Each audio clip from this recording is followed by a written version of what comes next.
Good morning and welcome to Today in LA. My name is Mike Amos and you're coming to you from Troy, Alabama. And of course, our studio's on South Brundage Street.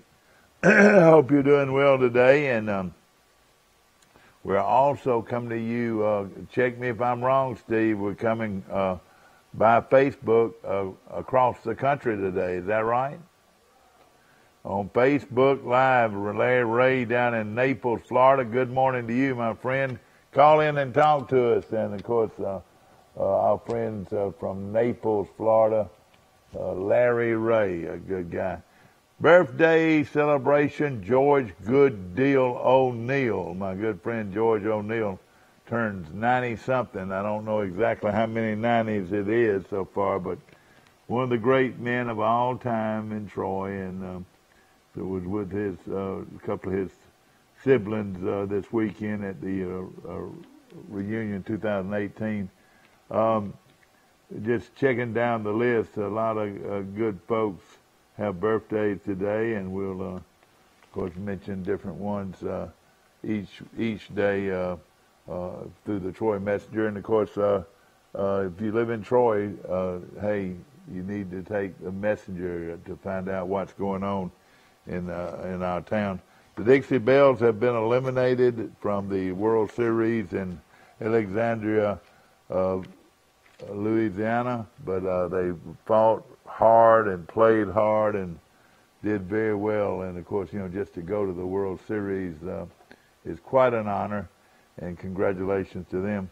The Pike Liberal Arts Patriots have already hit the practice field, and they'll go at it at least once a day, and they were 7-5 last year, and Coach Gene Allen is in his 6th season there at Pike, a good friend of mine, very good coach, and a big battle at quarterback between Davis Allen, Drew Nelson, and Jade Sykes, and also throw in Chip Fairclough.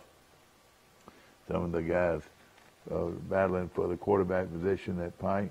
Trojans, of course, are looking good. The Troy Trojans hit the field on Friday, and that should be a lot of fun. And Coach Neil Brown was with us yesterday on our show, and we'll probably show that again a couple of times before the season. But I thought it was a very good interview. We had him for 1 hour and 15 minutes. You don't get that much time with a head football coach, but we were able to, and glad to have him. Of course, the big battle at quarterback at Troy between Caleb Barker, the young man out of Priceville, or a lot of people call that Decatur, and Sawyer Smith, the young man out of Pensacola. And both of them very good athletes, very good players. And I mentioned to the coach yesterday that, you know, this is a perfect setting for a dual quarterback situation. Play both quarterbacks, play the one that's hot. But he sort of turned on me and just said, hey, he would rather it be one guy that goes and takes charge. So he's hoping that he'll have a quarterback ready to go by game time. Good morning. You're on Today in L.A. How you doing? My name is Bud Luverne. How you doing? Bud from Luverne, Alabama. How you doing, my friend? I'm doing good. Today, football, and this week, it started in earnest. I know it, buddy. Hey, listen, it couldn't. Only Christmas Day can beat it. That's the only thing I can think of. Only Christmas Day. That's exactly right. Listen, before we get into high school and college football, I went over to Coach Brown's camp last Thursday. Was that impressive or not? Yes, let me tell you something. That is a well-oiled, organized situation they got over there. And I think you had Coach Brown on yesterday, and I caught bits and pieces of it. But really had a good time. It was hot. Let me tell you, it was hot. We were looking for shade, but it's just a fine organization, and Troy and the surrounding, the city there and the surrounding counties should get out and support the Trojans more than we do. But they just got a fine organization, and what a better way to get a bunch of kids in there. You know, he hosts camps 4, 5, 6 Oh, yeah. a year. Oh, yeah. What a recruiting tool. He told me there were about 250 that day, and that was the, well, like you said, that was it Friday or Thursday? What was it? It was Thursday. Yeah. Now, do you go to a lot of Troy games, Bud? To be honest with you, Mike, I'm ashamed to say this. I've got a lot of friends and family and players that I've coached in the past that went to Troy, and I've never been to a Troy University football game. Are you serious? Never. Man, hey, listen, I'm going to have to do something about that now. Listen, I got a good friend. You've heard the sound of the South before, haven't you? Sir? You've heard the sound of the South marching band, haven't you? Yeah, I sure have. I got a good friend over here, Coach Bobby Owens, who coached for you. Oh, he goes to every Troy game. He cooks for all those. Patsy go to every Troy game, and he comes by. We get together every Sunday night about 7 o'clock. Well, I tell you what, you get up with him, or we'll find somebody to get up with you to make sure that you come. The Crenshaw, you've got a great tailgate area. There's always Crow's Chicken at that tailgate area, because I go by there and get some every game. I'm definitely making plans to do that. I just want to call and tell you how impressed I was with everything and how Coach Brown and his staff conducts that, and what a great facility we got right here at our back door. There at the. Well, let me tell you, you're a great guy to answer this question, ladies and gentlemen. Troy got a commitment. Well, I reckon hopefully he can play right now, can he? The young man from Brantley. I don't know if Jay Free can play right now. He enrolled and done some stuff at I think Northeastern Junior College in Mississippi. He may be able to step in there today. See, well, and tell us about him. Tell us about what you saw him play a lot, didn't you? Yeah, I coached Jake a lot in baseball. Let me tell you, Jake Free's probably a better baseball player than he is football. When I first heard it, and of course this is a young man out of Brantley who's a great pitcher and shortstop in baseball, and also the quarterback in football, and I'm sure he probably played basketball too. He's just a great athlete. He signed with Vanderbilt out of high school, didn't he? He did. He signed with Vanderbilt, stood up there behind the just they redshirted him last year, and I think he got discouraged with some of that, and was going to get close to home, and like I said, he's done some junior college work over in Mississippi, and he's went ahead and committed. And I'm like you, I haven't really checked into it because I just found out about it late yesterday afternoon. And he may be able to step up in there and be on the roster this season for Coach Brown. Well, that would be something if that's the case, because he has a lot of depth. I mean, now tell us. I mean, hey, I use this word a lot, and some people might think I'm silly, but when I say pretty, there are a lot of pretty guys out there, and this guy's one of them. Now, he is surely pretty, no question. I don't know how good he is, but he sure is pretty. Let me tell you about Jake. He's about 6'9", probably weighs about 215, 220. I mean, he looks like a prolific quarterback. He's run the shotgun here at Brantley his whole career. He's played under Coach. He didn't get under Coach Lowry, but he did play under Coach Gilcrease. Everybody now goes to that spread offense, that shotgun type, and he'll fit right in with Coach Brown's scheme and the offensive scheme that they got there at Troy. Did he run pretty good? So, he got pretty good speed for a big guy. Now he's not a Jalen Hurts or anybody like that, but he's got decent speed. Now one thing about him, he's very athletic, isn't he? Very athletic. Stayed in the weight room a lot in high school, and I'm sure once you get into college, you know how that is with the weight room and all. Now, how good a baseball player is he? And the first thing I said when I heard that he did that, I said, are they going to let him play baseball? Is he right-handed or left-handed? He's right-handed, and he can throw it. There in his junior year, he led the state in home runs. Did he really? And won a baseball. Now, he's a shortstop, and he's got what we call range. He's got a lot of range, doesn't he? He's got a lot of range. Let me tell you something. Of course, now I coached him in All-Stars and watched him do his high school career. He would be an excellent catcher. I mean, he's got the frame, the size. Wait a minute, catcher or kicker? Catcher. Yeah, you mean he would be a great catcher?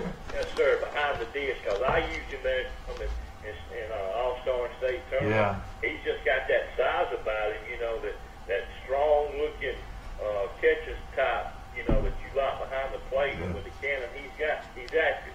And, oh, I bet he would be now. And evidently he hits with power. He does. And listen, he's the type individual, like we talked about with all these kids, and especially the kids from Brandon. We talked about it before. We talked about it with the girls' softball program and the softball pitchers that come through the county. He's committed to the program. He loves what he does. He's committed to the game, and working in the weight room is nothing unusual for J3. Well, like I said, he sure looked good, and of course it would tickle me if he could play right away. In fact, he would be a sophomore. Wouldn't he be a redshirt sophomore, or what would he be? That's correct. He sure would. But and he comes from a good family, got good parents. Yeah. Is that Rudolph Freeze? Who is that family now? I know Rudolph Freeze from Elba. No, this is Randall Freeze and Bridget Freeze. Ginger son. His last name is Freeze. Jimmy Freeze over here used to be the ABC guy for here in Crenshaw County. Okay. That's his grandson. Used to run down folks like you for that had stuff in the back of your trunk. Well, it wasn't in the trunk. It was up there in the front of the floorboard. I tell you, well, that's a big coup for Troy, and whether he gets to play this year or next year, and he's a great athlete, and there's no question about it. And if football doesn't work out, I'm sure he could probably play baseball. Is he a dominating baseball player? Is he a pro talent in baseball? What would you think? What would you say? He could be, with the number of drafts and everything that we've got in Major League Baseball. They draft 1,000 folks at every year. But, he could play come up in minor league and work his way through there. He certainly could. No question about it. Of course, we're talking to Bud from Luverne, and the Tigers are already hit the practice field. Is that right? Headed this morning, 9 o'clock. We get started this morning, and we'll go back this afternoon about 4:30 and do some things. And are you gonna try to get over there? I'm gonna try to get over there Friday. Yeah. And watch them do. Find out when they do their pitcher day. Find out from Coach when they do that, so we can be over there and interview those players. I certainly will, Mike. And I got someone coming down the hall, so let me let you. Have you had breakfast yet? Have you had breakfast yet? It's coming down the hall now, buddy. All right, brother. Take care, Bud. Call us every day if you want to, my friend. Hey, I will. I may call you in a couple of days off the air. All right, brother. Take care. Bye. You too, Mike. Bud from Luverne, great guy.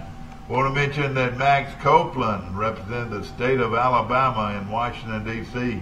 The senior from Pike Liberal Arts, who's an outstanding athlete in his own right, represented the state of Alabama in the National Rural Electric Co-op Association's Youth Leadership Council Conference in the nation's capital in July. Max will represent his home state at the annual meeting March the 7th through the 14th in 2019 in Orlando.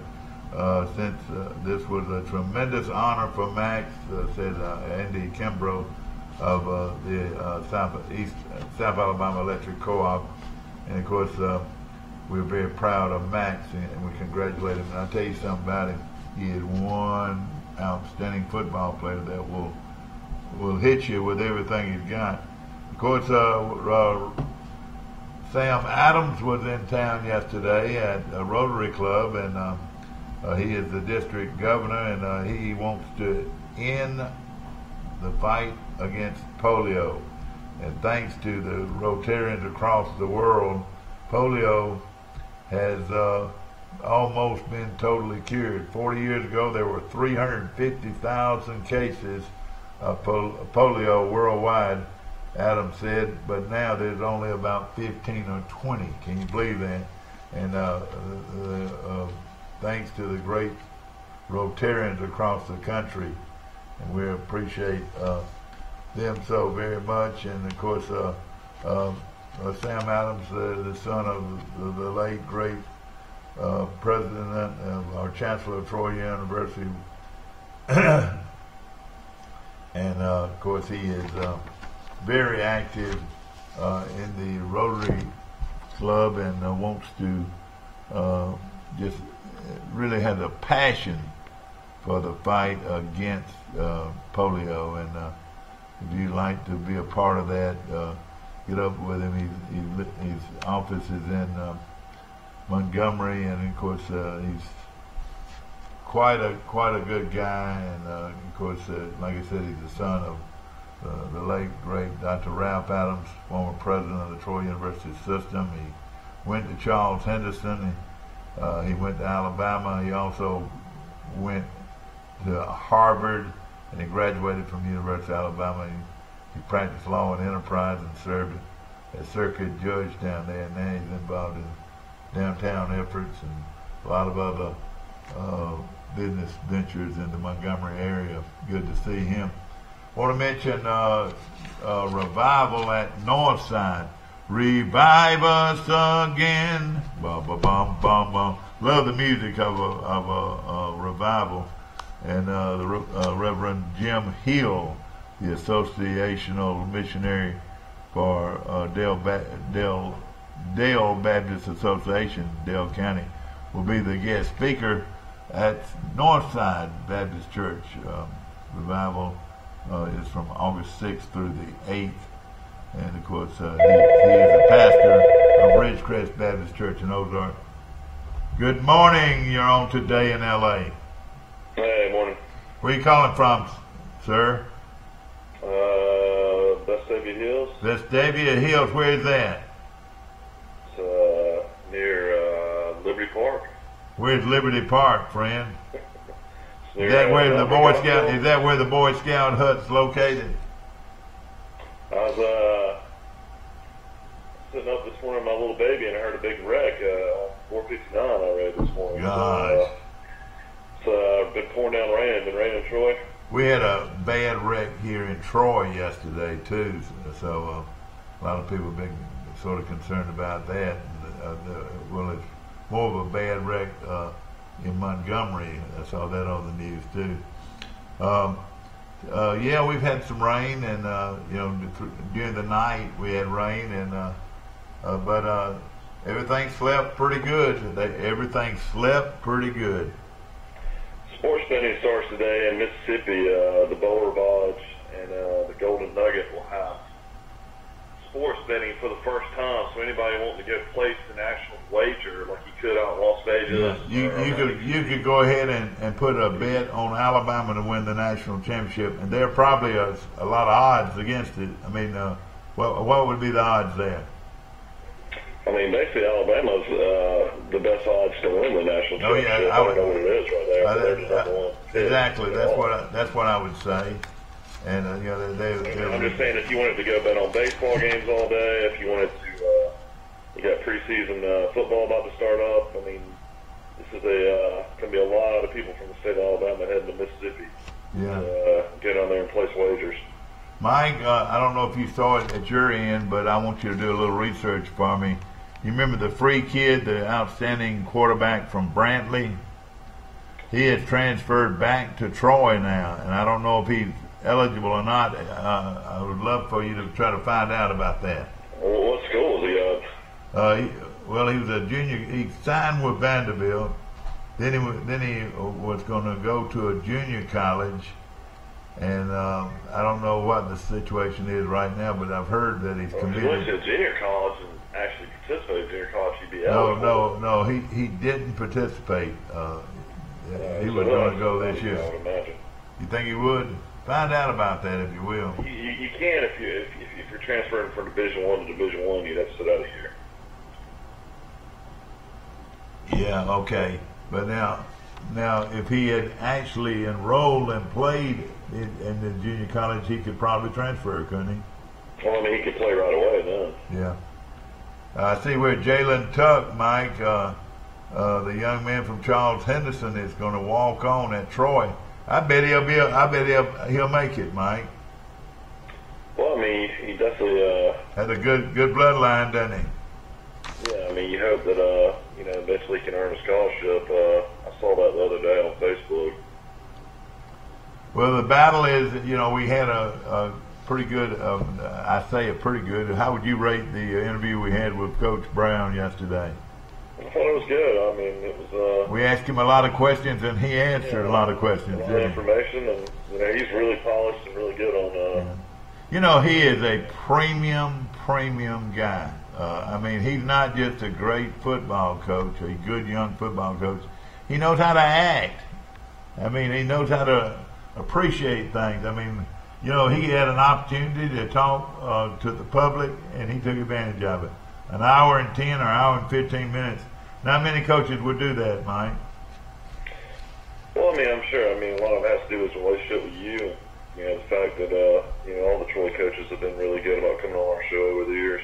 Well, another thing, too, it's exposure. We need to get the word out, about this football team. And, everybody expects so much. And you made more sense, I think, in your prediction of how Troy was going to do this year than I did. I had them going 10-2. You had them going 8-4. And realistically, if you got to go on the road at Nebraska, go on the road at Georgia Southern, and on the road at in Boone, North Carolina, and then play Boise at home, those are four pretty tough football games. Yeah, I mean, what's wrong with 8-4? I know, you're right. Hey, when do we throw our nose up at 8-4? You're right. The last couple of years. I mean, but now, Mike, out of 8, you realize Coach Blakeney's best record, Division I at Troy, was 9-4. That was the best team he ever had. I didn't realize that. He never had a 10-win season in Division I. I'm gonna get up with Coach Blakeney today. I hope to be. Coach Brown's already had 2 of them. Yeah, Mike, I hope to be able to talk to Larry Blakeney every Monday on our show. Wouldn't that be great? That'd be great. I mean, it'd be a lot of fun stories. Yeah, no question, and he could sort of review the weekend. Who do you think had more stories in life, Coach Blakeney or Bud Case? Hey, they all had the same ones. Bud said right here for a long time. Somebody told me the other day. He said, they enjoyed, what he had to say. And the thing about it, when Bud was on the show, you were getting first-hand information. I mean, you talking about a guy that coached Bo Jackson for 4 years at Auburn. I mean, he knew what he was talking about. All these other guys, all these other gurus in these talk shows all over the country. And I had a guy that knew what he was talking about. Yeah, if you were an Auburn fan, you had to be loving life hearing all those old stories all the time. Yeah. And God, when I see old footage, boy, he was a handsome dude. I don't know what happened to him later on in life, but boy, at one time he looked like a movie star, didn't he? What about Nebraska's new coach Scott Frost? He's had over $165,000 in sports memorabilia stolen from his home over the weekend in Lincoln. He had 2 national championship rings from Nebraska stolen. He had 10 Oregon championship rings. Oh man. 2 Central Florida championship rings, 5 pairs of Air Jordan shoes, and a gaming console. They sold $165,000. Oh boy, they found some of it though, didn't they? Find some of it? I don't think they found any of it yet. Yeah. All right. Well, let me ask you this. That's hard to believe. You mean he was at Oregon for 10 years? I think on and off. That's where he learned that offense. Then he learned it at Oregon under the guru. Some of these are conference championship rings and stuff like that. Yeah. But I didn't realize that he had been at Oregon, Mike. So he. Yeah, that's what a lot of people were shocked that he didn't get offered the Oregon job. Yeah. The crystal ball. And you're exactly right. How in the world could they have done that? But of course, Nebraska is where he played the college ball, though. Well, I know, but I'm just saying. Like he had options. A lot of people said he was the number 1 candidate for Florida job, and Mullen was second choice. It's amazing. I believe Nebraska came off their pocketbook. Don't you agree? Well, I think a lot of former players were basically just begging him to come back to try to turn Nebraska around. Ladies and gentlemen, I'd like to make something very public today. there's not a football coach in America worth $9 million a year. Yeah, man, he's worth more than that. No, he's not. Hey, there's not a football coach in America worth $9 million a year. Mike, do the figure. Now, we're talking about at a college institution. Let's look at how much money he makes a month. If he makes $9 million, do the math. They took Kay out. He makes $118,000 a year, and he makes $122,000 a week. They pay this guy. Ladies and gentlemen, people are insane. They're paying a college football coach $122,000 a week. A week. This guy's not worth that kind of money, Mike. $25,000 a day. $25,000 a day. You don't think a guy that's won 5 just in the last 9 years is not worth that money? Mike, the president, how much does the president of the United States make? About $250,000, $500,000, or what? He's already a billionaire anyway. It doesn't matter what he makes. yeah, you're right. But this guy, ladies and gentlemen, blowing that whistle out there and rant, and that's what he is. He's a ranting and a what do you call it? You met him in Montgomery not too long ago. I know it. Walking around shaking hands. I know it. But he on the field, Mike, he ranting and raves, and they pay the guy $25,000 a week. Do your math. Whoa. Season tickets to see him the last 15 years. Man, oh man. Hey, listen. If he's worth $25 million a week, what would the head football coach at the Oakland Raiders be worth? So Malzahn's lost over 4 games the last 5 years, and he's making $7 million. So if Saban's making 9.3 and Malzahn's making $7 million, and he's making $7 million, at least he's humble enough to go to the Waffle House and eat after every Auburn win. You need to drive up to Auburn and go ahead and tell them you're ready to change over. Listen, I'm working on that right now through the Wise Boys. The Wise Boys are setting it up with me, Lane and Lyle, this cross the street at Wise Office Supply. They're working on it, and we're going to get together, and we're going to have a police escort, though, because a lot of people are really upset about it. That I'm going to meet with Coach Malzahn, and I'm going to change over. Because anybody that'll pay their football coach $25,000 a week they're insane. They're insane. And the guy at Texas, I mean, he's getting $7.5 million for the next 10 years. Well, what did Frank Saller say? And I remember when he played quarterback for Stanford University out here on our field back when it was grass. Coach Saller said the most money he ever made as a college assistant was $68,000. Oh, that was a lot back then. He was probably overpaid. Let me just say this: they pay him $9 million plus a year, ladies and gentlemen, to be the head football coach at Alabama. And I promise you, if they scale that down and they paid the football coach at Alabama $200,000 a year, they would be lined up all the way to the hardware store across the street to get the job for $200,000. That sounds like, I mean, a football coach, something that everybody loves to do, to play a game of football. And I guarantee you could find a coach that would love that job for $200,000 a year. Don't you agree? There's some angry folks on the line, Mike. Let me put you on hold. Good morning. You're on Today in L.A. Morning, Mike. It's Max. How you doing? Max, is Nick Saban worth $9.4 million a year? More than that, Mike. Well, you need to go get in the same psychiatric ward that my son's in. He thinks the same thing. Let me tell you, you know how much money he makes for Tuscaloosa, Alabama University? How much? How much? How much? $100 million. That's right. Max, we were figuring that he makes $25,000 a week. Yeah. Max, right now, if they scaled it down and brought it way back down, they'd be lined up 100 yards outside this door for the job if it paid $200,000 a year. Yeah, but most people can't perform at that level, Mike. Exactly. That's the reason. People get all upset about numbers, but remember, he's in a performance industry. Yeah, okay. All right, listen, I'm going to bring Mike in.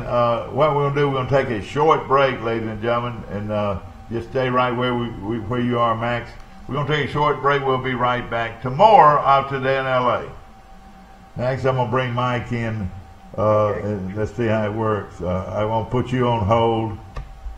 Already got both of you on hold. Bang, bang, bang, bang, bang, bang. Are y'all on? Are both y'all on? I'm on.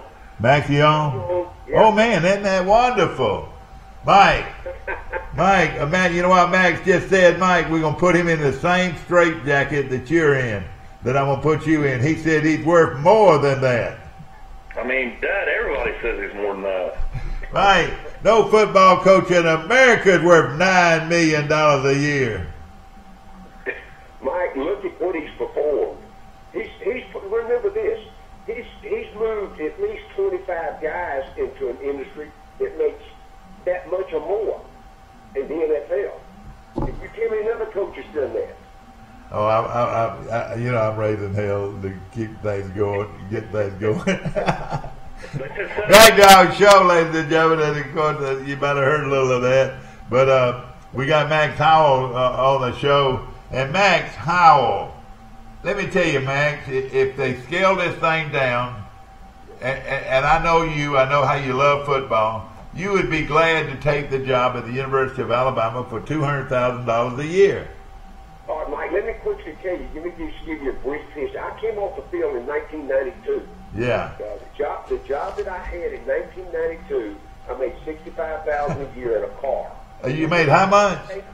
I made $65,000. Okay, and that was at Ole Miss, so where was that? That was at Ole Miss. Okay. You know what that job pays today? Same job. Pays $350,000. Yeah, I got you. It's amazing. Same job. Uh-huh. And then at Troy, how much they pay you at Troy? Hey, I have 2 master's degrees, taught 2 classes, coached 2 sports for $7,500. 75. Oh man, you were rich. Well, see, And like Billy, what did they pay Billy? I bet they didn't pay Billy $15,000, did they? How much they pay Billy? No, I think Billy came there for about 25 or 30, I believe. Okay, well, it was huge money back then. That was big money. Yeah. Coach Brown makes about $760,000. That's the most any coach ever. And he was sitting right next to me, just as humble as he could be yesterday on our show. We interviewed Coach Brown yesterday, Max, and really enjoyed it. And of course, Max Howell, one of the leading men that I know that you want to talk college football with. And of course, he's been an analyst for a long time. How things going, Max? Man, Mike, they're going well. We're getting ready. We're opening an ESPN station in Tupelo, Mississippi, about mid-August. I took it from the ground up, from the slab, built the studio, bought the equipment, hired the pit personnel, got the antenna hung with a 500-foot tower. I've been kind of a one-man show for about 6-8 weeks now, but we're almost ready to open. And first time they've had an all 24-hour sports talk show in Tupelo, Mississippi. And we're talking about a town that's got 60 or 70,000 people. Isn't it a pretty big town? How about this? 26 radio stations and no sports talk. Gosh, that many. And what would you say the population was, or the? It's right at 50. It's right at 50,000. All right, and then that listening area would be what? Oh, about 200,000. Well, that is great, and they need a football show. Yeah, we got them lined up, man. I'll tell you, we're going to do all local. We've taken it back. You and I've had this discussion before. We're taking it like it used to be. We're going to be from 6-8 until 2 o'clock in the afternoon, all local programming. And then we'll go to Fine Bottom in the afternoon. Then I'll do a junior college game on Thursday night, a high school game on Friday night. Westwood One will carry SEC games on Saturday, and I got the Dallas Cowboys on Sunday. Oh man, that is great. And to be able to, so you gonna carry all the Dallas games all year, or just? Yes. No. It's a contract with it. Boy, that is wonderful. That is wonderful. Of course, this time of year, Mike, is Phil still? Is he out Steve gave me some information yesterday. Yeah, Phil Steele's been out. Well, I mean, why can't I find it in Troy? I'm all over Birmingham. I've seen them everywhere. Yeah. I have too. Of course, Hey, what's your opinion on the sports betting taking place today at the Boulder Box and Golden Nugget? Yeah, I think I think they're gonna have to really monitor that carefully, because I know over here in Mississippi the law says that the only ones that can bet are those guys that's on the floor in the casinos. But you guys, you know better than that. They're gonna be cell phones popping everywhere, and there'll be guys on the street making money. Right. Legally now, quote, as opposed to what they've done in the past. They've been doing it for years. So I think they'll have to watch that and monitor it. It's just another, I think, observation group is going to be created, particularly the Southeastern Conference, with the competitiveness as it is. I think they're going to have to watch it extremely close. Now, Mike, you can. I'll take advantage of it. Yeah. Now you don't have to go down there to do it. You can do it on the internet, can't you? No, you got to go down there and place your bet. Oh, you have to go down there? Yeah, it's just like you're being in Las Vegas. I know it, but still, that is a lot of trouble now. Well, that's, I mean, it's just another option. When you call Billy Joe down the street on Fairview Street, well, let me just take Connor Fay over at just off the bypass. They're everywhere. They're everywhere. The streetwalkers are going to be out there anyway. They've been there. What the law says is you have to be in the facility to place the bet. Yeah. You know, we've got about 10 casinos in the state of Mississippi. And, and some people will take it, some people will do it right by the rule.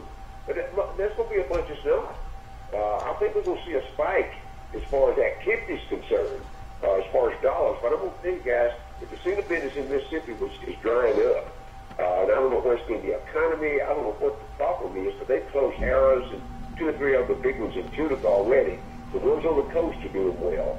But the ones just out of Memphis didn't take off, didn't make Yeah, is it not doing well? That's at Tunica, isn't it? Right. Oh, yeah. You still got the horseshoe and the Golden Strike are still open over there, but that's about it. Are they? Yeah, okay. You would think being that close to Memphis, it would do well, but that was their thought. That was their thought. You got to understand. The economy in Memphis, Tennessee, is not what you would expect it to be as large a metropolitan. Over 1 million people there. Yeah. But I guarantee the average income up there is probably $20,000 a year. Max, most of the teams hit the field early. In fact, on Friday, some of the teams that play earlier can go off earlier. I was looking. Yeah, the rule says 28 days before your first ball game. I was going to throw out a few names. Mike, I didn't even know who this quarterback was from Oregon. His name is Justin Herbert, and they say he's the best quarterback in America. I never even hardly heard of him before. Well, that's out there on that left coast. Is it Herbert or Abair? How do you pronounce it, you reckon? I don't even. Yeah. Mike, I'll be honest with you, Pac-12 carries a little interest in this part of the country. I understand. Mike, you still on? Must have lost Mike. Yeah. I just, other than Washington coming to town to play Auburn, which I do think that's going to be a good one. For the year. Auburn's got to win that ball game, I think, to have a chance to have a great season. And ladies and gentlemen, that game's been played in Orlando. Is that right? No, in Atlanta. That was in Atlanta. Oh, okay. It's played in Atlanta. Oh, that's going to be a great one for Auburn fans. Gosh. Yeah. Well, they've already lost 2 back-to-back in Atlanta now. Auburn's got to pick it up a little bit. Yeah, I know it. Washington's going to come to town to play hard. Here's where Auburn's got the chance, though. They got to travel. Washington's got to travel 4,500 miles across the country. Oh, I know it. During the season, if they were playing outdoors, Auburn would beat them by 2 touchdowns. Yeah. I bet they'll come in a week early, don't you think? No, they won't come that long. They'll come 2 or 3 days. They won't come a week. They won't spend that money. I'm just telling you that Mike, at that money, it's still about the money at that level. Oh, yeah. Administration. And, in Washington, the Picture's done a good job there. That was his dream job coming from Boise. And, we know all the facts. But Auburn's going to present a little problem for them because Auburn's defense is better than anything they'll see all year. Oh yeah, no question about it. And like you said, you know, this heat out here. I know they play indoors, but the heat out here is a lot different than the heat out there. Wouldn't you You're think? right. If they played outdoors, Auburn would Yeah.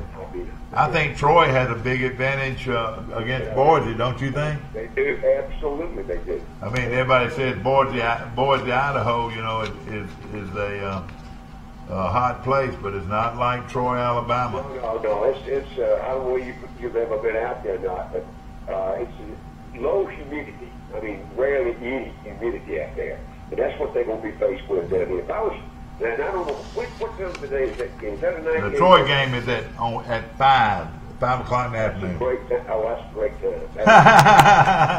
Because that, you know, that is almost the because if it started 4, that's the peak. Exactly. Of the temperature as far as the heat index and the humidity number. Yeah. So I think that's a great advantage for Troy. I really do believe that. Let me tell you who Phil still likes. Now, I don't know if he likes them to win a national championship, but he loves Miami. He thinks Miami's going to be loaded. What is your feeling? Them, Mike, and I don't disagree with the talent level, and I love Mark Richt to death. I was on the staff with him. But go back and check his record. When he lose last year, lost 3 in a row last year. And I'm telling you, something happens in the communication breakdown with Mark and his staff. You know, I look for them to be 10-2 probably. Yeah. Well, they'll win a national championship, and I don't think they'll make the playoffs. I don't know Mark Richt, but the things I've heard about him, everybody says he's one of the class guys in college football. Exactly. But that's part of. I hate to say this, but that's part of his problem. But I was fixing to say, only screamers win. Man, Saban's a screamer. Even though he doesn't, they do pay him $9 million a year. Go down the ranks. I bet you our vacuum clean salesman is a screamer too at Ohio State. Oh, I guarantee you. You know what I'm talking about, Herbert Meyer. I bet you he's a screamer too, don't you think? Well, here's what has to go with that, Mike. You got to have enough talent to be screaming at. Yeah. That's the key to it. And you know, and it's the quality of the kids. How many times we talked about this? You go back and analyze what Alabama does. You go back and read Kevin Elko's book on psychology, his own Saban staff. They work more than talent. They work the psychological edge. They work every edge notable. And no other coach in the country does that. Yeah. Nobody does. That's why he gets so much out of those kids. Yeah. I was fooling around lunch on Monday, Max, and I was just going down to some channel trying to find a Western, and I came up on ESPN, and it was the start of the Troy LSU football game. I saw that. And Max, more than ever, I knew Troy knocked him off the ball, and I knew Troy played them straight up. But more than anything, they beat their tail. Man, LSU was lucky to make that score that close. See, Pete Jenkins was coaching the defensive front, and I talked to him on Sunday morning. And he said the coaching staff took full credit. He said they didn't prepare well enough. Yeah. He said they took it way too light. They were looking ahead.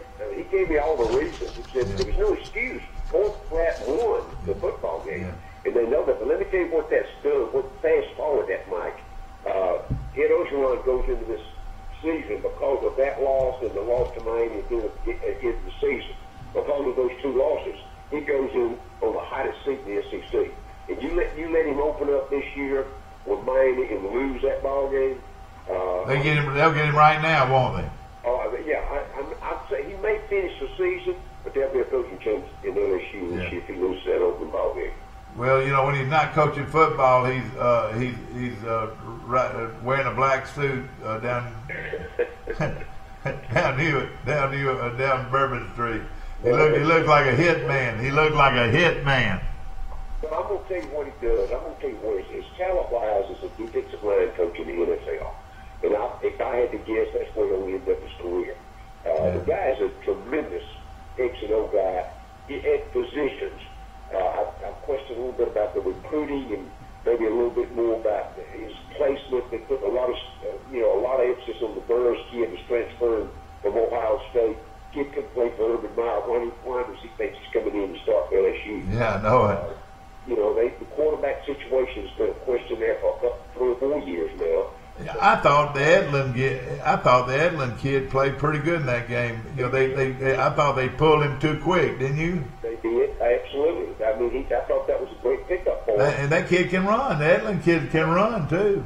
Yeah. And on the other side, they had the guys kid to back him up as a running back. So but Max, you and I have talked about this so much, and ladies and gentlemen, today in Division 1A college football, everybody's got talent because of the 25-man rule. You can only get 25. How many Division 1A players do you think are in the state of Florida alone? Over 200. Yeah, at least, and that many more in Georgia probably, and about half that many in Alabama. But what I'm saying, everybody's got players now. Don't you agree? Oh, no. When the rule changed, Mike, when the rule went to 25 top and 85, or 85 top and 25 a year, and then they raised the academic standards on top of that level of playing field. What do you think Troy's been able to pick up? That's what I'm saying. That's why Troy's able to play with those guys. I mean, we're going to get players. We're going to get, like last week, they had the final group came in, and these were the guys that they're looking at strongly. And they bring them in about 250 on last Thursday. I mean, hey, that was that much interest in going to Troy's camp, the last camp of the season. Don't you agree? Yeah. Oh, I don't think he's in doubt. Look, not only has Neil brought quality to the program in wins, but look at the number of kids they put in the NFL now. Oh yeah. Here's the underlying fact for high school kids at that level. Every one of those kids come out and been told since they were 10 years old that they were good enough to go to college on a scholarship and get to the NFL. Exactly. That is the motivating factor, of which only 0.1% is ever going to get to the NFL. But that's the motivation. And look, I'll be honest with you. If I was coaching at that level again, I'd be using that every day. Exactly. Hey, you come to my program, you work hard, you're going to get a shot. Yeah. But that's all you can ask for. Well, Clemson has got a little dilemma. A lot of people didn't realize they've got this kid named Trevor Lawrence, who was considered the #1 quarterback in the country last year, and they still got a quarterback named Kelly Bryant that is a great quarterback. This is very similar to Alabama's problem. Don't you agree? Absolutely. You know what they're going to do? They're going to start the Bryant kid. Just like they can start James. And if he messes up one time, they're going to bring that guy in there. Mike, they'll have a package for him. You'll see them both substitute in the first quarter. I can tell you that. Well, he's a pretty thing. He is a pretty thing. There ain't no question about it. Do you ever use that word, pretty? People say, pretty, what is pretty? Well, pretty is he looks good. I just got to see him play now. Mike, I'm going to tell you something. Recruiter that looked like Tarzan and played like James. All right, say that again. I said, I've recruited that looked like Tarzan and played like James. That is the best scenario I have heard. Oh, I'm telling you. If you didn't hear it again, they said he looks like Tarzan but plays like James. Exactly right. And you know what? Those that look like Tarzan, they're the first ones off the bus. Yeah. We get to the campus. So, there's just a lot that goes into it, and until you've been there and done that, and you want to know why he makes $9 million a year. Yeah, exactly. He can cut all through the garbage and the tape, and he's not a pleasant guy to be around at all. That's exactly right. The coaches don't like to be around him very much, and he knows that. But you know what? At the end of the day, look what he's accomplished. You know what? If they did a movie Godfather, he would be the lead role. He would be. I mean, kiss his ring, and he would love that. Kiss his ring. I mean, he portrays that. I bet we're gonna see a commercial one day with him with a black suit on, sitting there on the throne. Well, here's the thing I'm thinking. When he first came on board and was starting building those programs, I went back and did a little history on him, and I kept saying, well, if he's accomplishing all this, why keep other people coming in and really take a what he does and really copy his. You can't do that, and I'll tell you why. Because his personality sets him apart from everybody else. He has no other interests. He's not a golfer. You know, he doesn't like old cars. You know, he doesn't go to movies. He doesn't do anything. He's a football coach 24/7, and he admits that. He and Terry have very few friends because of his intensity. He's off the field. Well, a friend of mine's got a friend that lives next door to him. He said they see him back in the backyard raking pine straw. I mean, he and they also said they'd seen a cigar in his mouth before. Well, I'm just saying, you know, and I'm sure he lives in a $1 million+ home, probably. You know, he's got 2 lake houses that are over $1 million apiece. Yeah. Over in South Georgia. Yeah, I knew that. And I can go on and tell you the reasons though why his program can't be copied. Kirby Smart's doing as close as he can get. But let me tell you, Kirby's personality is not like Nick Saban. Yeah. See, Saban doesn't care what people think. No. I mean, at all. I mean, he does not care. He is Nick Saban. He don't have to take a back seat to anybody. At least that's the way I portray him as being. No, that's great. Hey, let me tell you one quick short story. I was doing the Hey Coach with him over there last year, and Nick Saban tells this joke. He met Miss Carey's wife in high school, and they dated alone, and then he went off to college, and she went somewhere else, and they stayed apart 3 or 4 years. Then they got back together. And in the meantime, she started dating with this other friend, a mutual friend of theirs. Well, Nick and Terry got married. Nick goes to coaching, starts his career. The other guy moves to California. And so they're out at a bowl game. And Nick and Terry go to look this guy up just as a friendship. And they ride by. The guy lives in just a modest house. And he's got one little service station. And Nick Saban kind of poked at him a little bit. He said, now, see, if you'd have married him, this is where you would live. And she looked over at him and says, Coach, if I'd have married him, he'd be the head football coach at Alabama. I love it. Phil Steele got Boise 14th in the country, so it looks like, ladies and gentlemen, Troy had opened up the season. And, you know, I tell you what, this guy that coaches for them, you know, do you watch, are you on YouTube? Yes, sir. All right, you can see a lot of Boise stuff. I don't know how, they put a lot of stuff on Facebook and YouTube, and there's a couple of real good articles with him, and he's really, I can understand why the players love him so much, because he is down to earth as you can get. But, you know, there's so many. Mike, and they're able to recruit California and the whole West Coast, and they'll take a lot of kids. You know, their academic standards aren't quite as high as Southern Cal and Washington and Oregon in the pack, and so they're able to get a lot of talented kids to come there. And, you know, and he's done a remarkable job. That's what Peterson is at Washington. Now, he was at Boise for, 12 or 15 years. Yeah, exactly. I mean, he just does a good job. But I'll still say to Troy's got an opportunity. The night game or the late afternoon game, the travel, the distance. See, I've been talking about that for years. Until you take a team on an airplane and take them across the country, and you change the environment, unless you're super talented, you're going to struggle when you play. And, you know, a lot of people don't realize it's the first time they've ever flown, a lot of these kids. And, man, that's a big thing now.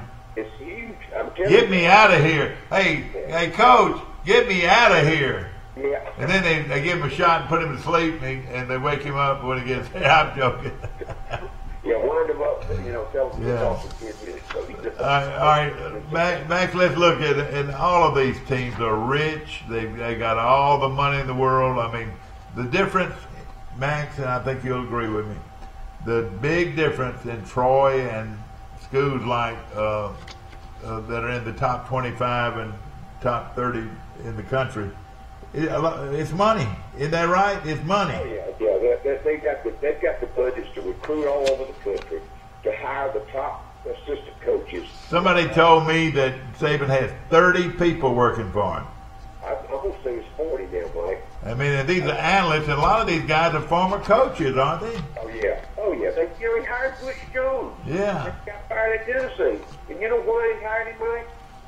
he gave Butch one game to help him prepare for it. That was Tennessee. Yeah. Because he knows all the personnel. And that's what he does. See, those Exactly. are little things off the field that there are no rules against. You know, he's not breaking any rules. There's nothing set that you can't have 100 guys in your department if you got the money.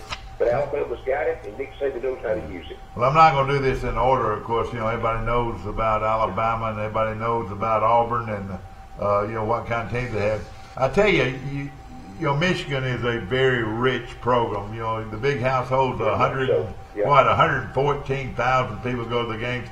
And they got a quarterback controversy and a lot of them already left, but they think that this guy, Shea Patterson, who was supposed to be everything at Ole Miss, you watched him play a lot, can he turn Michigan around? He's not good enough to get him. He's not good enough to beat Ohio State or Michigan State. I don't believe. Yeah. I think Michigan is best at 10-2. How good now? This guy really put on a show at Ole Miss, but he's the kind of guy that runs, so he's probably going to get beat up, don't you think? Well, he does, no doubt about it. He makes his first and second read that they go, and he tries to take out. That's what happened to him before. He got hurt, and consequently, then of course the wheels were already coming off that wagon in Ole Miss anyway. Good kid, not a big kid, maybe 6 feet tall, 190, 200 pounds maybe. He came out of IMG Academy, where and I hate that high school football is getting that way. I mean, we're talking about an academy in Florida, and correct me if I'm wrong there, Max. Down in Florida, it was started by the former Florida State quarterback, isn't that right? Oh yeah. The old man that played for Florida State. Recruited. It's basically sent to that school to ensure that he'd get recruited higher. He came out as a number one. What it is, it's a prep school, isn't that what they call it? Absolutely. Yeah, it is. Like Baylor Prep in Chattanooga and some of those places. But it's academic down, and the kids get a chance to go there, get ready to go to college, but it's a football school. I mean, they recruit them to come in there to play football. But they have to have the academic standards. Let me tell you something else too, Mike. The parents have to be pretty well off financially. Oh yeah, it costs money, I'm sure. Get the stop, but they got to put them down there. They got to travel. There's a lot of things involved in that that they have to be pretty selective for those kids to come out. No question about it. But it is legal. It's legal to let them come and play an extra year of high school. Absolutely, yes. Yeah, they the NCAA allows the 2 or 3 schools in the country. Here's the thing: the Union, I believe it's Union Prep up in Carolina or Virginia. I think that's in Virginia. There's one more. There's only like 3 of those schools. Yeah. And actually, you play an extra year in high school. Yeah. That doesn't count against your eligibility. They give you some extra prep courses to take, and then that also, here's the thing that a lot of people don't realize. That gives you another year. Those kids come out at 19 years old as opposed to 17 Exactly. 18. And another thing, a lot of them would not have had their grades through the 12th grade, so they give them a 13th grade. Is that right? Right. And you know what, Mike? A lot of them are good enough. They try to get them in there in the 11th grade. Keep them at least 2 years. Yeah. And then they're able to graduate them at Christmas. See. Yeah. That means they can enroll in January wherever they go, and that's a big boost. That's that's something that's happened that I didn't have access to. Now, let me ask you this. Can a school pay for that, or do the parents pay for that? Oh. To go to IGM sports, who pays for that? No, there's scholarship. All those kids are scholarship. Oh, I mean, you mean IMG gives them scholarship, or somebody's got to make some money somewhere, don't they? Yeah, and I think it's based on it's a financial. I'm trying to think of the words they use. It's a financial need based. It's like it's almost like the Ivy League. Yeah, I got you. Scholarship, they give academic scholarships. They give need based scholarships. Yeah, I got you. And so that means that the kid, the Shea Patterson kid. His family's extremely well off. Yeah. They're out in Texas, and he's made a lot of money, I think, in the oil business. Yeah. And so they can't just. I mean, they're. Oh, he did it. Yeah. send him to Orlando. Exactly. Listen, this is at random now. I'm not going in order at all, but of course Michigan's got the quarterback controversy. Florida State, I wouldn't doubt if they weren't real good because this guy Taggart can coach, can't he? Well, we say that, Mike, but look at his overall record. He's only about 60% wins. Overall. Oh, really? I didn't know. He's been coaching. Oh, yeah. He's where his track record is. Though. Well, he started out in Texas, didn't he coach that? I would think Kentucky. He was at Western Kentucky, and then he went to South Florida. Yeah. Then he goes to California. Okay, I got you. But he's great at coming in and turning a program around immediately. But then if he stays very long, you look at my numbers say he may go, his first year at Florida State, he may win 8 or 9 this year. He may get them to 10, 11. But after that, for whatever reason, I don't know what it's recruiting, I don't know what it is, but the numbers start to go down. Yes. I know what you mean. Florida State might be a different environment for him. I don't know. Now, Florida, which is another giant program in this country, and don't you think they don't have a lot of money? And they've got a new coach coming in, and Dan Mullen. He's a great coach. Now, the quarterback, of course, at Mississippi State, he had Nick Fitzgerald. Can this Felipe Franks, can he do the job? No, Emory Jones is going to be the quarterback. All right, is he a freshman coming in? Yeah, let me tell you what he is. He's Lamar Jackson, made all over. Oh, really? Can run? About 4.25. Yeah. So they're going to have a run and shoot type offense.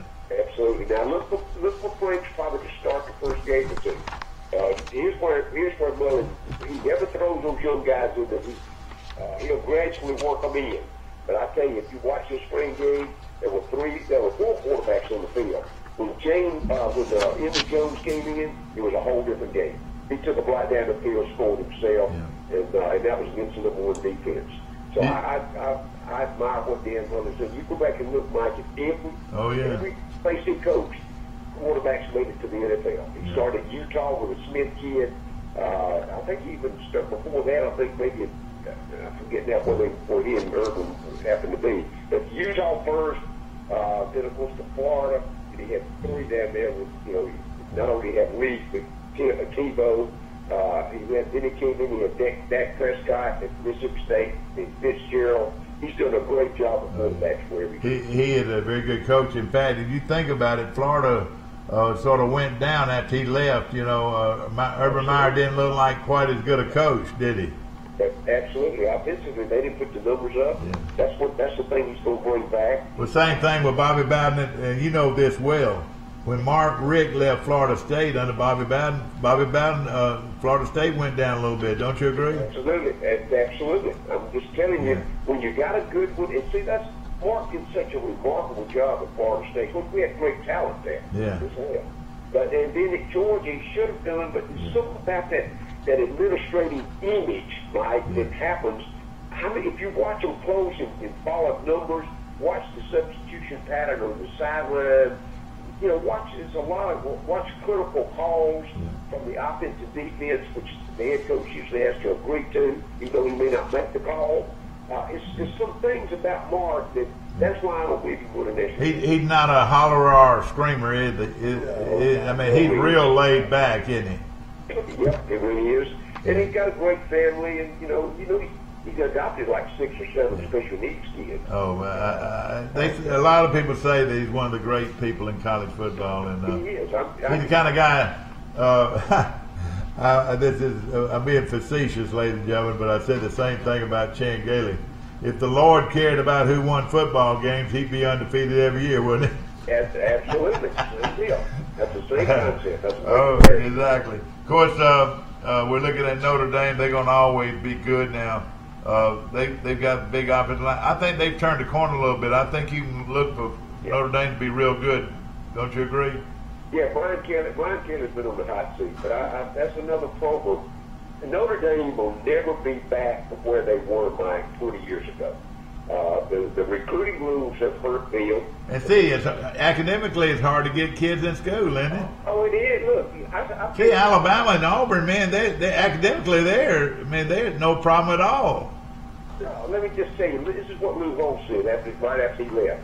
He said he got tired of recruiting for the Big Ten, against the Big Ten, when kids that couldn't get Notre Dame would go to Michigan, Ohio State, and come in and beat them. He said that he could have got them in. He could have had them at Notre Dame, but the academic standards were so high. And I read statement after statement that no athletic program at Notre Dame will ever get to the point where they bend or break the rule. I won't tell you the last one they did that with was a guy named Tony Rice. They recruited him out of South Carolina. In those days, it was called a Prop 48. That means I remember that well. Yeah. All the grades. You didn't have both. And Lou Holtz bit the rules and got them to bring him in. Guess what? He won a national championship with him. Exactly. And Notre Dame said then, and that was in 1988, I believe.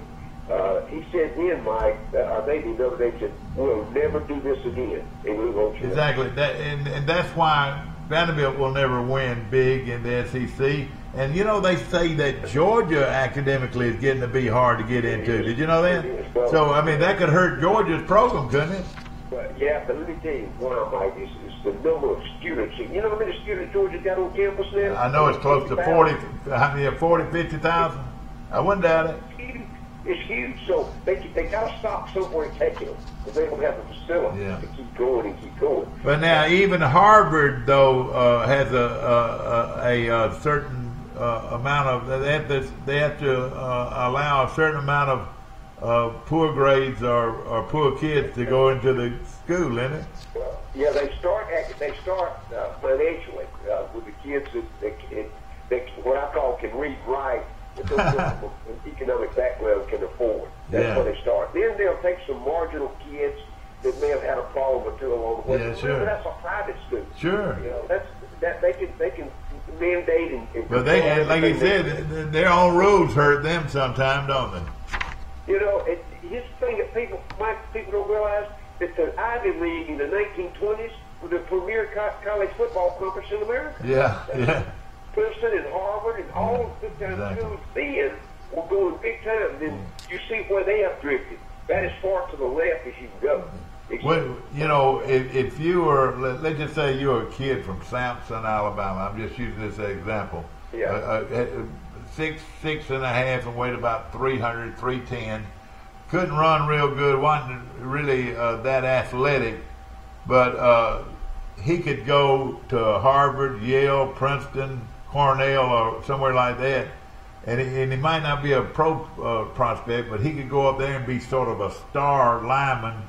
And then once he graduated with that label that he graduated for Harvard, Princeton, Yale, Cornell, wherever, he started off making probably $500,000 a year, wouldn't he?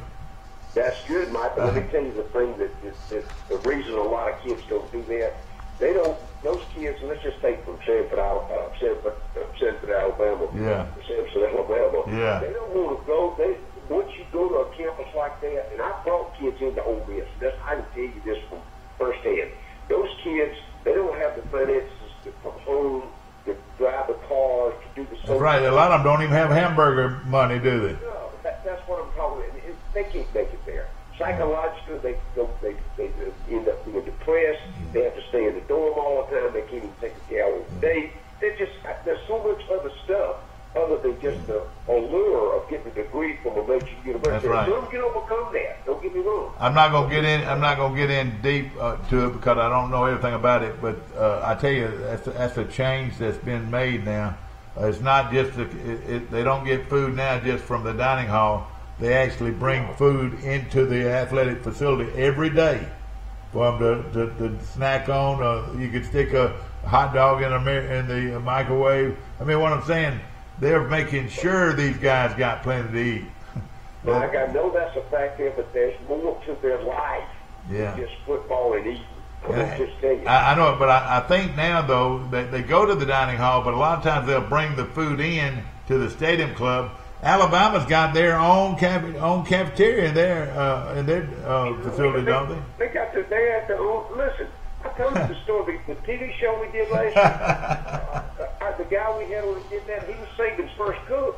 Yeah. And how about this? The first day that Saban was on the job, he called him. You know what his first order was? What? 3,000 hot dogs. Yeah, isn't that crazy?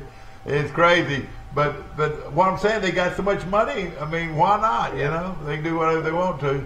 But what I'm saying is, the day of needing money to get a hamburger and a cold drink, well, all they have to do is just go to the athletic department and they get anything they want.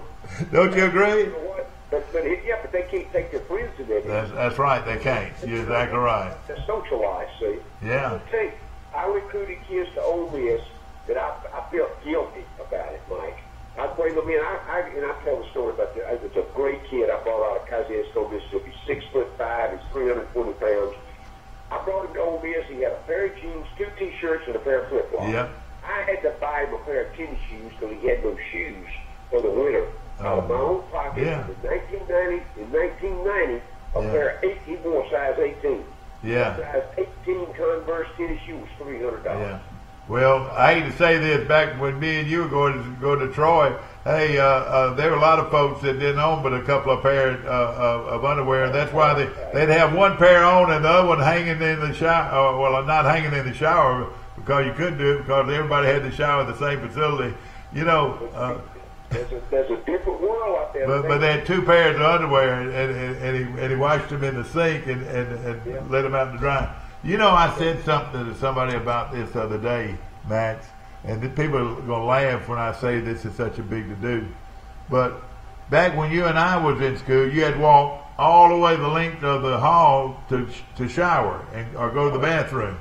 You know, you know, then we got better and they had a bathroom every 4 rooms. You know, a lot of the dorms now have each person has their own bathroom now. Sure. Oh yeah. I mean, that is big change from the way it used to be.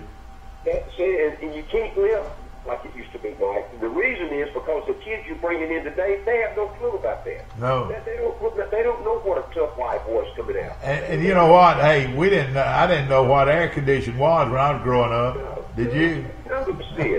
No. Hey, have you ever woke up burning up? I got laid on a sheet of many nights sweating. You know, That's right. Hoping that rotation. Had one little old fan that was trying to blow through the house, but couldn't, you know. And everybody had their windows open, you know. Exactly right, no doubt. That day's over. Oh yeah, it's a different environment, no question. Well, you know, LSU. You talk about them. They've got a lot of talent. I watched that game against Troy. They looked like they were winded at the half. LSU looked like they were not in good shape. Well, and I told you what Pete told me. Pete said that's the coach's fault. They didn't prepare enough. They overlooked them. Which Pete had been at Troy before, so he knew, but he was just another guy on the staff at that particular club. And he said, the ramifications after that. So they went on, they regrouped on Sunday. They went on and won like 6. Oh yeah, they sure did. Then they lost Alabama toward the end of the season, and then they lost Miami in the bowl game. Well, I'll tell you this: it won't be we've always been concerned about why Alabama and Auburn doesn't play Troy. You saw it on that ESPN deal. I mean, they got a chance. Hey, don't laugh as much as you want to laugh. But Troy would have a chance against both of them. I mean, if they turn the ball over a bunch. I mean, what I'm saying, Troy's got athletes that you don't knock off the ball. As long as your line is not knocked off the ball on defense and offense, you got a chance, don't you? No, I'm telling you. But let me just tell you how the Troy's program has evolved. It's through the years. They've gotten better and better and better. There's been more money worked into the program. They hire a guy like Neil Brown that's got a real imaginative offense. He's able to recruit to that. I mean, there's all kinds of things that has caused that. But the best thing I think you can say about the program is they get the most out of the kids than most of the programs do at that level. That's right. They work them hard, but they reward them. They give them the breaks. They got good environment on campus, and they treat them like people as opposed to just like slaves. Alabama opens up with Louisville, but then listen to this now. They play, and I'm not knocking this team here now. Arkansas State's liable to give them trouble. They don't watch it. They got a seasoned quarterback, but then they play Arkansas State, Louisiana, that's Louisiana Lafayette, both out of the Sun Belt, and then Citadel. That's 3, big wins, easy wins probably, but those 3, and then Auburn, the second game of the year, they play Alabama State, and this is not the first time they played Alabama State. And then on down the line, but they won't play Troy. And then on down the line, they play Liberty. But you're right, they won't play Troy. They won't play your alma mater. And now LSU will play them, and Ole Miss will play them. And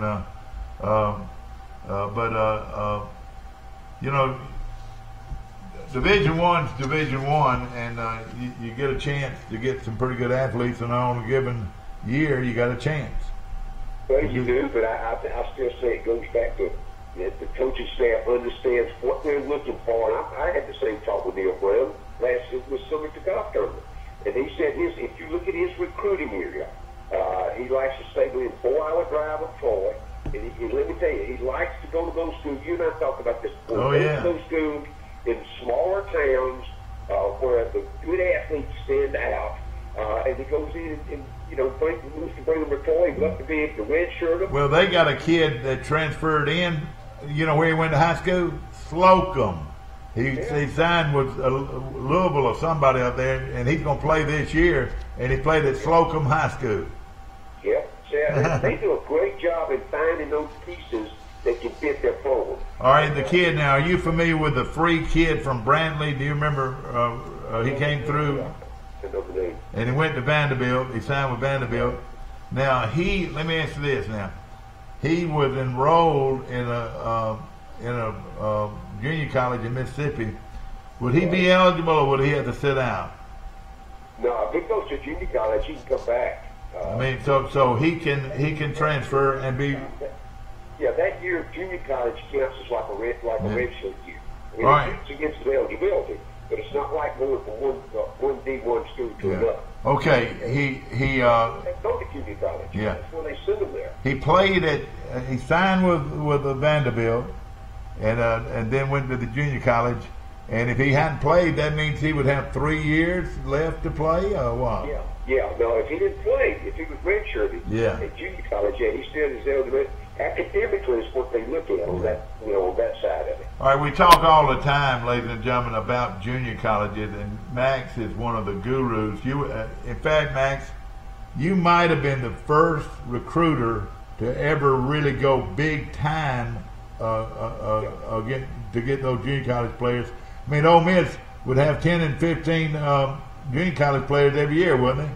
I signed 11 the first year I was there. Billy Brew had not signed the one, and he's from Mississippi, went to college at Ole Miss. But you were the first guy that really put all that emphasis on Mississippi junior colleges, don't you? I did. I had 2 magazines out at one time, right after I came off the field.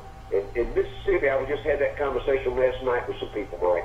Other than California, Mississippi has more junior college athletics than anybody else in the nation. And they play, all right, high school plays on Friday. This is a smart thing.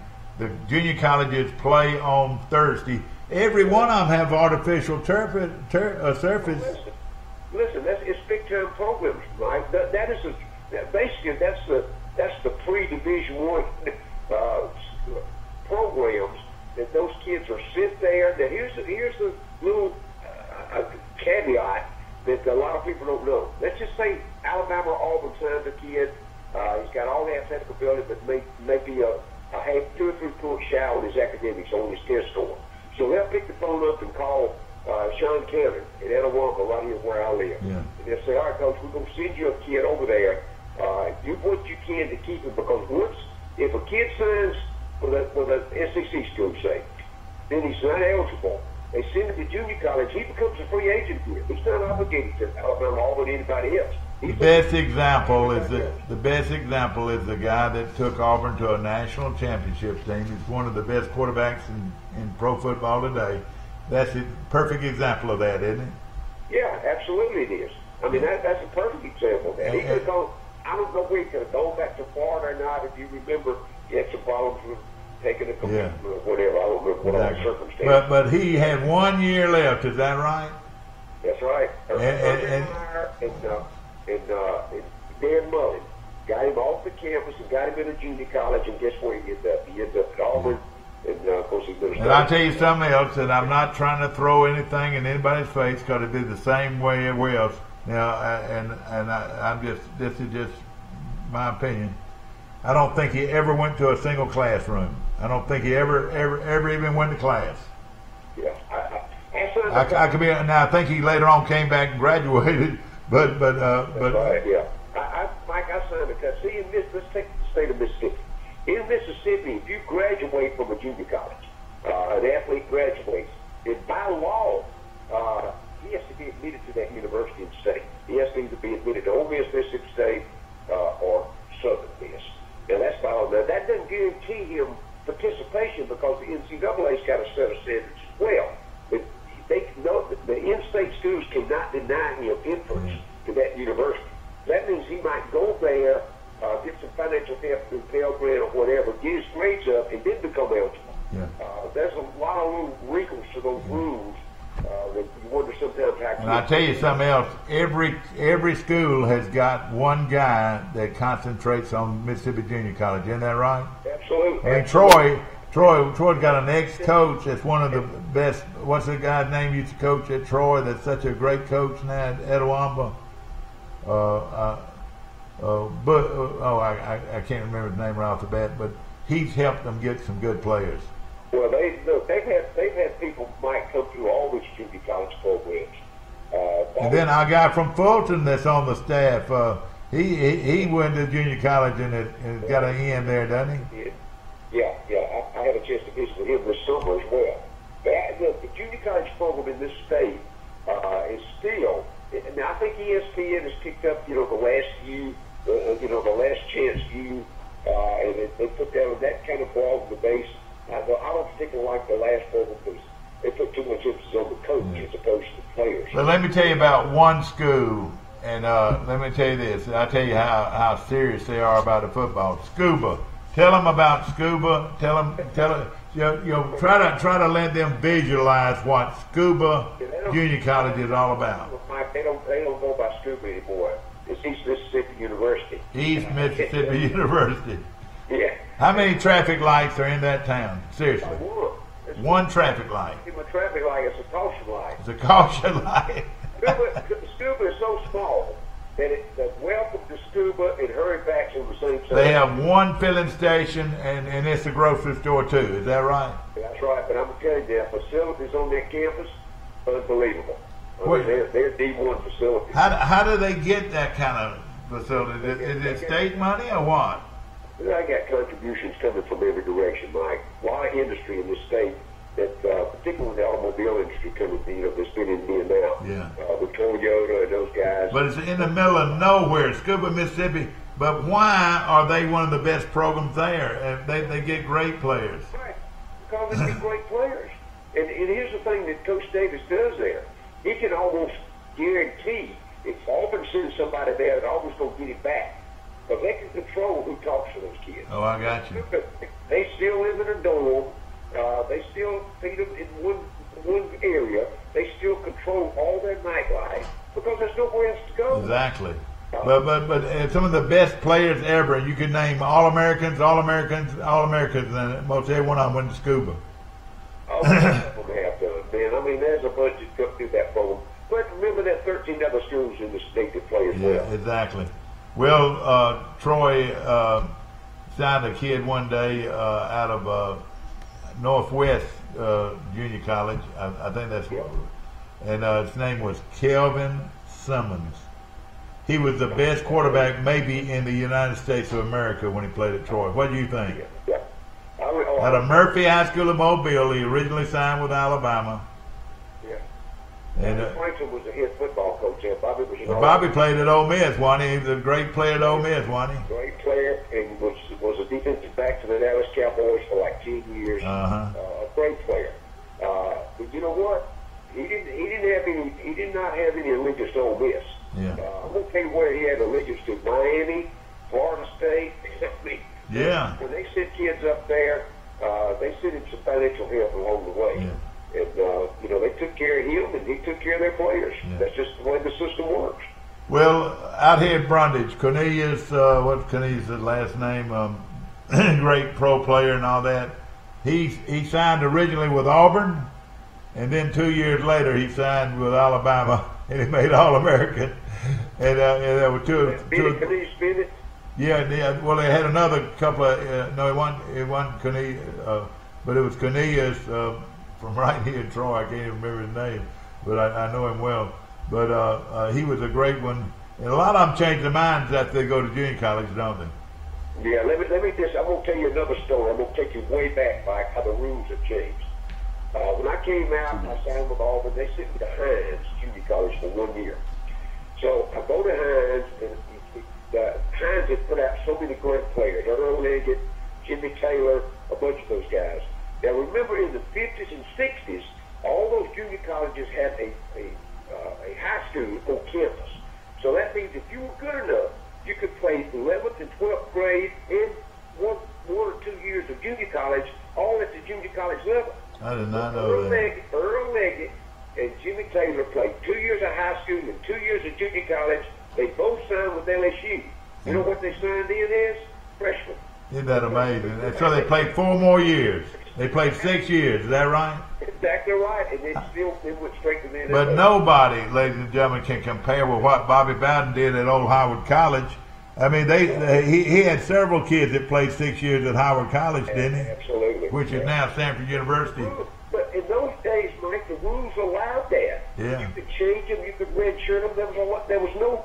The NCAA didn't have a group that paid a lot of attention to eligibility or recruiting in those days. But back to the junior colleges, the Mississippi junior colleges. A team like Alabama, Auburn, they got a need for a lineman, or they have a need for a wide receiver.